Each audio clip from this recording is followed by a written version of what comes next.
Une deuxième session sur les surcotes extrêmes. J'ai eu des consignes strictes sur la tenue des délais, donc c'est 20 minutes par présentation et puis un petit temps de questions qu'on aura au bout de 2 présentations et puis après la troisième présentation. On démarre donc tout de suite avec Thomas Bulto et une présentation sur l'information historique dans les statistiques des niveaux d'eau extrêmes. Merci Claire-Marie. Je vais vous présenter en fait une méthode qui permet d'intégrer au sein d'analyses en niveau extrême de l'information historique, comme on a pu le voir ce matin, de l'information historique qui peut être parfois partielle. Alors ma présentation se décline ainsi. Je vais présenter d'abord un peu le contexte et l'origine de la démarche avec un bref rappel sur l'analyse en valeur extrême pour ceux qui ne sont pas forcément familiarisés avec ce domaine. L'apport des données historiques dans ce contexte, la présentation de la méthode, et puis un cas d'application à La Rochelle. Alors l'analyse en valeur extrême, qu'est-ce que c'est? C'est une analyse fréquentielle. On va s'intéresser à la fréquence d'apparition d'un événement à partir d'un historique de données observées ou simulées. Et pourquoi on a besoin de faire ce type d'analyse? Eh bien pour, par exemple, dimensionner des dispositifs offshore ou bien des ouvrages de défense contre la mer ou des ouvrages côtiers en général. On a besoin que nos structures résistent à des assauts de la mer extrêmes. Donc on a besoin de calculer ces valeurs extrêmes. Dans les études de risque également pour créer des scénarios de submersion. Dans le cadre des plans de prévention des risques, notamment, l'événement de référence, c'est souvent l'événement de période de retour 100 ans. Donc on a besoin de calculer voilà, ces valeurs extrêmes. Et on le fait comment en fait?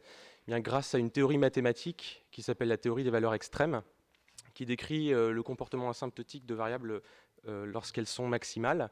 Et une fois qu'on a cette théorie mise en place, on peut extrapoler, aller calculer des valeurs pour des périodes de retour supérieures à nos durées d'observation qui sont bien plus courtes, comme on a pu le voir tout au long des présentations précédentes. Alors pour aller un peu plus loin dans le comment, une rapide présentation succincte, mais pour fixer les idées.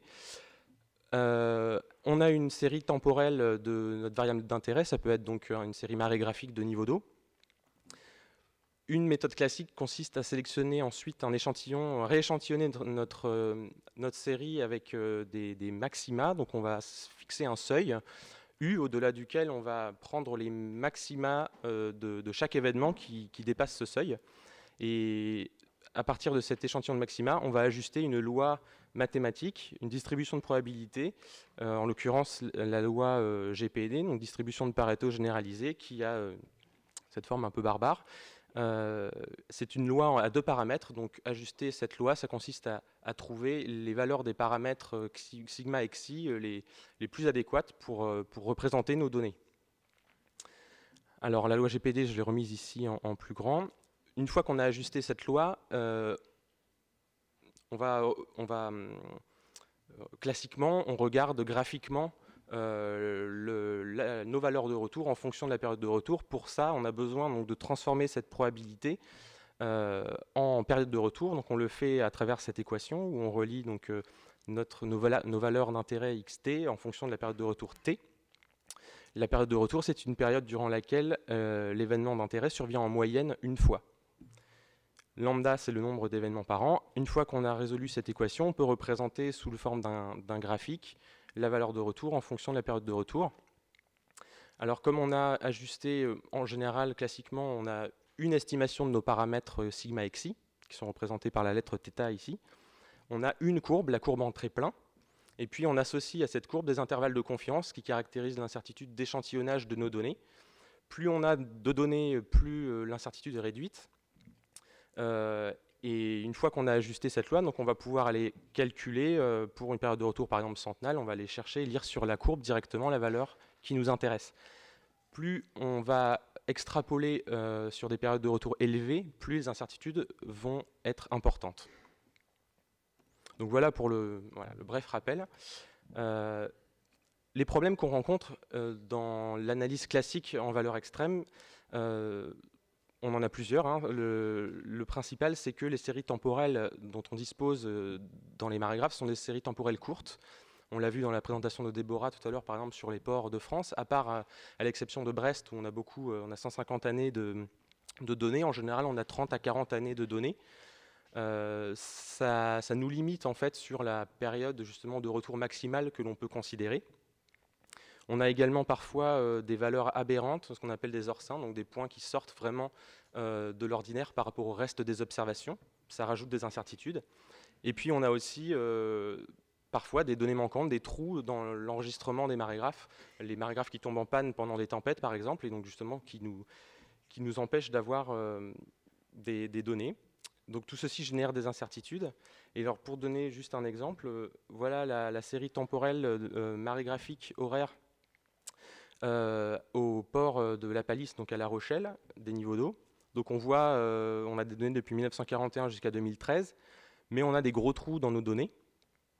Et puis on a aussi cet événement, donc la tempête Xynthia en février 2010, qui a généré un niveau de plus de 8 mètres, un niveau qui n'avait donc jamais été observé, mesuré par le marégraphe depuis sa mise en service.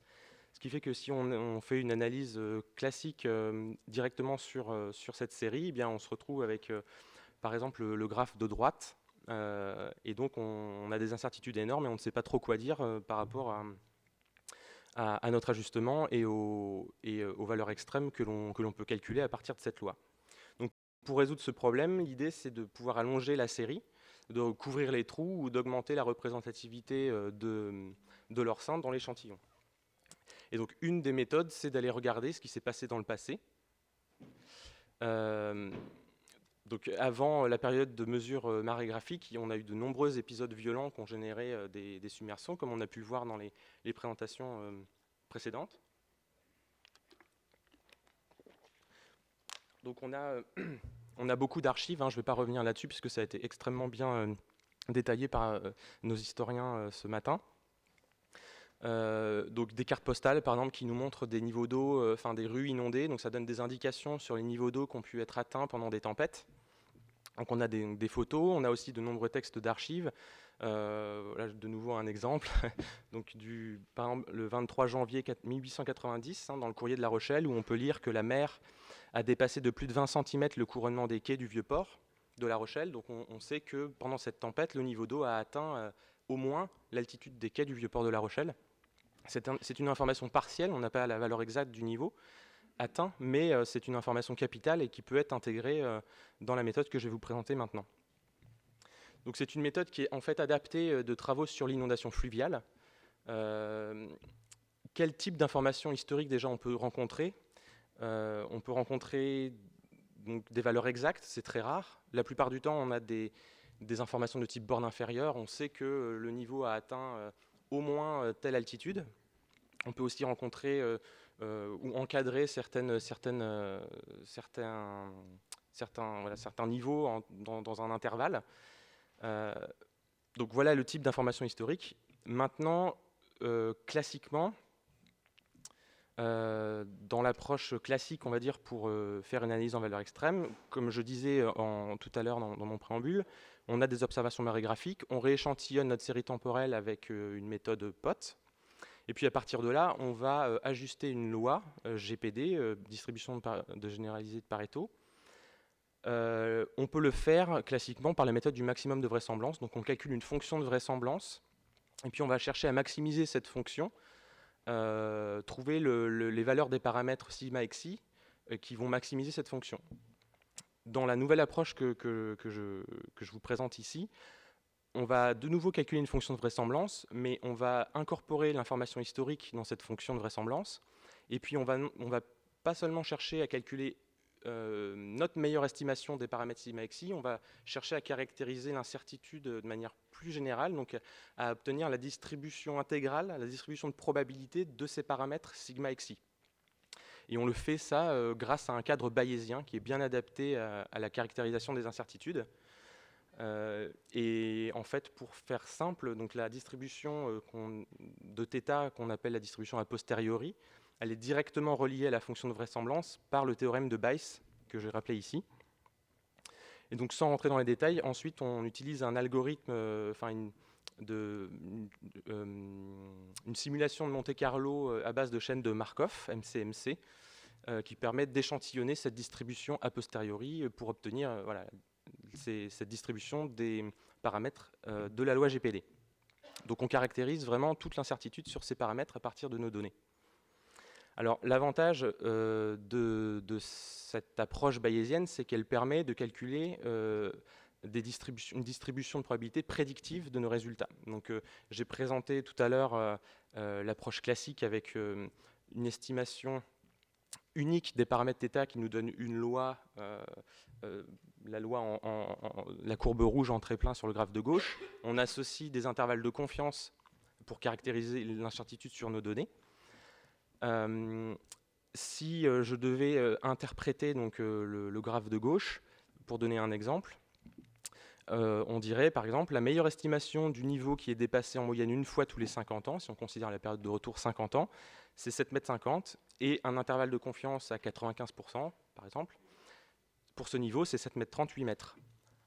Dans la distribution prédictive, puisqu'on a accès à l'intégralité de nos incertitudes sur les paramètres sigma xi, on va pouvoir intégrer, pondérer la valeur de probabilité de notre loi GPD, donc représentée par grand G ici, par la distribution a posteriori des paramètres f de θ. Donc on le fait dans cette équation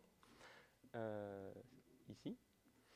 Et comme on a intégré toute l'incertitude dans un seul calcul, on n'a plus d'intervalle de confiance, on a une seule courbe.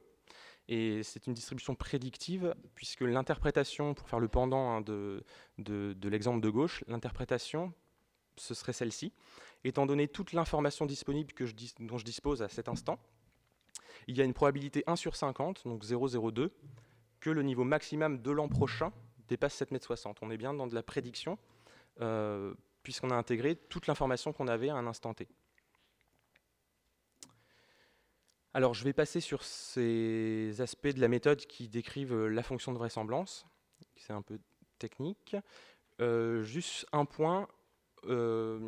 Jusqu'à présent, on considère, pour une analyse en valeur extrême classique, il faut qu'on ait une hypothèse de stationnarité de nos données. Dans le cas de niveau d'eau, ce n'est pas le cas, puisqu'on a notamment l'élévation du niveau moyen de la mer au cours du temps. Donc il faut corriger en fait nos données systématiques, nos données marégraphiques et nos données historiques de cette élévation du niveau moyen de la mer. Je vais passer maintenant à l'application donc sur le port de La Rochelle. Alors en termes de données marégraphiques, on dispose de 30 ans de données cumulées de 1941 à 2013. Et puis pour la période historique, on a recensé 8 événements qui ont submergé donc, le vieux port de La Rochelle depuis 1890. Donc notre seuil de perception, ça a été l'altitude des quais. On sait que pour ces 8 événements de type borne inférieure, on sait que le niveau d'eau a au moins atteint l'altitude des quais du vieux port de La Rochelle. Donc les 8 événements sont recensés ici. On s'est basé sur deux analyses d'archives assez complètes. L'altitude des quais, on l'a calculée à partir de levée lidar. Donc on a fait une moyenne sur tous les points tout autour du quai du Vieux-Port, et on a trouvé donc une moyenne de 7,10 m par rapport au zéro hydrographique. La dernière étape, c'est de corriger nos données donc de l'élévation du niveau moyen de la mer, comme je le disais précédemment. On a calculé une tendance sur les données marégraphiques, une tendance donc, de 1,9 mm par an. Et puis en faisant l'hypothèse que l'élévation du niveau de la mer à La Rochelle est similaire à la tendance globale, eh bien on peut prendre des taux plus anciens, globaux, pour appliquer à notre site à La Rochelle. Donc pour le 1890 à 1935, on a utilisé un taux dans une publication de Church and White. Donc, lorsqu'on rapporte toutes ces données à un niveau de référence, par exemple le niveau de référence de l'année 2010, eh bien, par exemple, dépasser l'altitude des quais, donc dépasser 7,10 m en 1890, ça revient à dépasser 7,29 m en 2010. Donc cette correction est vraiment, vraiment importante pour ne pas sous-estimer le risque.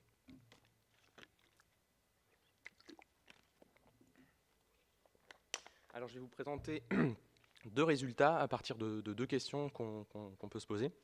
Le premier, c'est le niveau d'eau atteint pendant Xynthia à La Rochelle est-il réellement un orsin?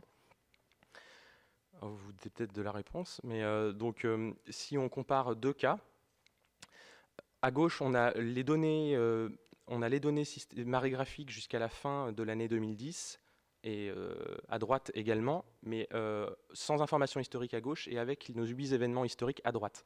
Donc on va dire le graphe de gauche, c'est classiquement ce qu'on pourrait, voilà, ce qu'on fait dans l'analyse classique. Pour les légendes, la courbe rouge avec ses intervalles de crédibilité, équivalent à l'intervalle de confiance dans le cadre bayésien, c'est donc obtenu par une méthode de maximum de vraisemblance, par exemple. Et puis la courbe noire, c'est notre courbe prédictive dans le cadre, grâce à notre cadre bayésien. Donc on voit que dans le cas de gauche, ici, les incertitudes sont énormes et on ne peut pas dire grand-chose sur la pertinence de notre ajustement. Et notamment pour calculer la période de retour de Xynthia, c'est très compliqué.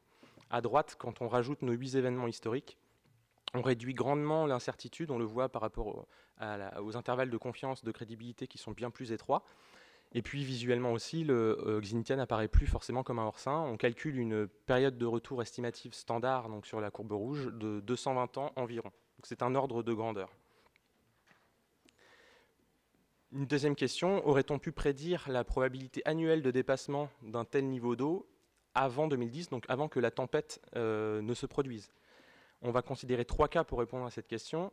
Les 2 premiers cas, on utilise les données marégraphiques jusqu'à la fin de l'année 2009, donc sans l'année 2010 où Xynthia s'est produite, sans information historique à gauche, avec information historique au milieu. Et puis le 3e cas, c'est celui qu'on a vu jusqu'à présent, juste avant.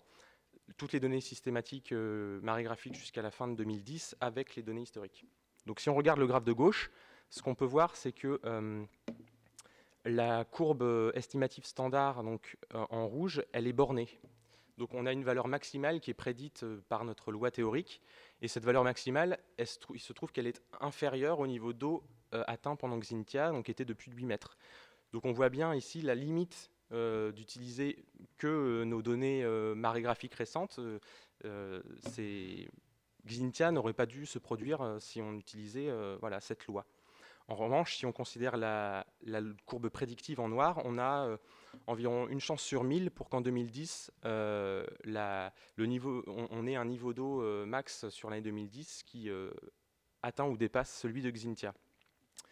Lorsqu'on ajoute nos événements historiques, donc on voit déjà que la courbe estimative standard, elle n'est plus bornée, elle est plus bornée.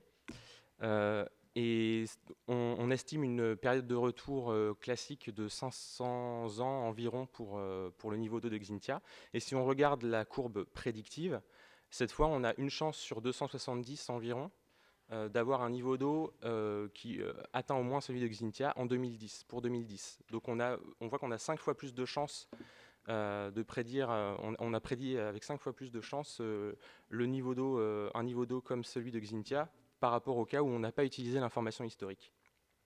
Et enfin, pour comparer avec le dernier cas, donc déjà on voit que les courbes sont très similaires entre le cas du milieu et le cas de droite où on utilise toute notre information marégraphique, donc ce qui montre aussi la robustesse de la méthode. Et si on regarde, si on se souvient donc de l'estimation standard de la période de retour de Xynthia qui était de 220 ans, donc ça veut dire que la probabilité annuelle de dépasser un niveau d'eau comme Xynthia, c'est une chance sur 220.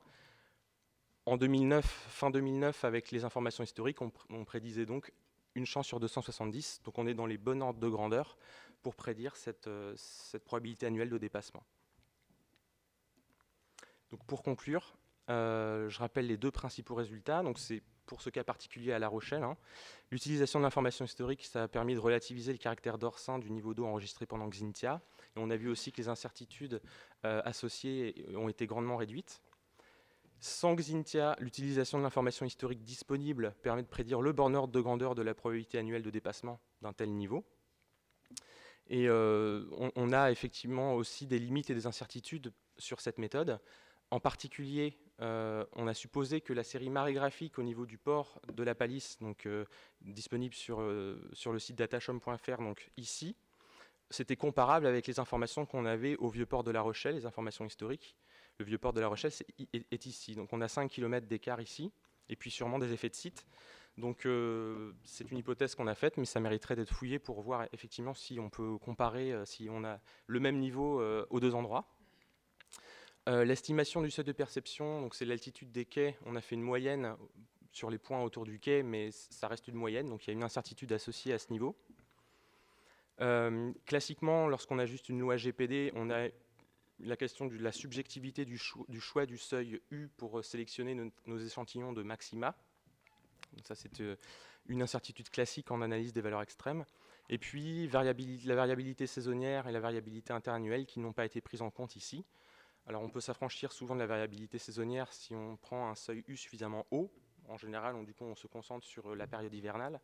Mais celle de la variabilité interannuelle, elle est plus délicate à prendre en compte.